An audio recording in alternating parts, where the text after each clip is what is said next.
Hey y'all, and welcome back to Pocket Science. We're doing episode 6 today, boiling hot water. Now, by popular request, we are back. It's been a while since Pocket Science has made anything, but your host, Mr. McHugh, is here to talk about boiling hot water today. So without further ado, let's talk boiling hot water. I got a nice boiling hot pot of water on the stove. And we're going to talk about what's happening. There's a lot of science in this simple pot of water. If you're at home just trying to boil water to make pasta, vegetables, whatever, there's a lot of science behind what's actually happening. And it all starts down here by the flame. So what you have here is radiative energy. So my stovetop is a gas top, so it's pumping out some type of natural gas. When you turn the knob on your stove to light, it provides a spark, which then breaks the gas, and it releases a whole bunch of energy that you see come out as flames, right? So the radiative energy then hits the metal of your pan and the metal of your pan or pot holder and starts to heat up. So you have radiative energy right off the bat. Then once the radiative energy hits the metal, you now have conduction. This pot holder touching the pot, they're both metal. That's conduction. The heat from here is going to go to here, right? And then that heat at the bottom of my pot, I'm going to lower it a little bit so you can see the bottom, is going to transfer to the water. So when the bottom of my pot gets really hot, conduction will occur with the pot and water. And again, conduction is that is where they hit one another, the direct contact between one another. And now what you actually have happening is convection with the water. So in the water, why you see the bubbling is convection.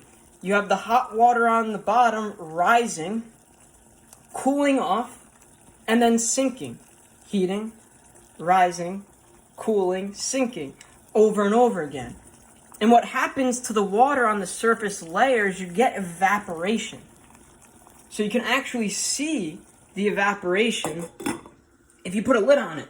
If you look at my lid, you're starting to see water droplets. Because what's happening is the surface of the water is evaporating, hitting the top of my lid here, which is cold, so it condenses back into water. You see all these water droplets on my glass lid because of evaporation of that surface layer of water and then condensation on the glass lid.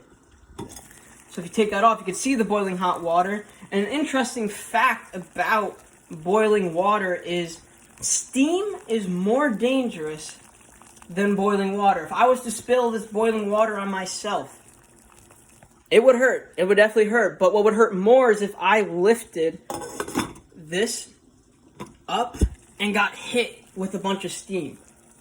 Because believe it or not, the condensation of water from water vapor back to a liquid when it hits your face, because that's all steam is water vapor, it's gas, and then it hits your face, condenses into hot water. It actually releases more energy than when boiling hot water hits you.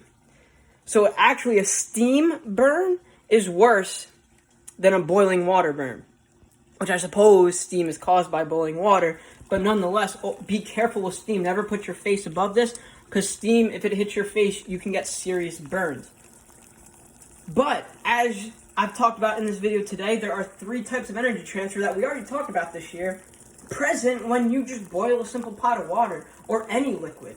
You have radiative from the flame to the bottom of the pot and the metal on the side holder. Then you have conduction where the metals touch and the metal touching the water at the bottom. And then you have convection. When that water gets hot, it rises, it becomes less dense, and then cools and sinks. There's a lot of science going on here in this simple pot of water when you're just trying to maybe make macaroni. So I hope you enjoyed this episode of Pocket Science. I surely did. I made sure not to burn myself with steam or the boiling hot water.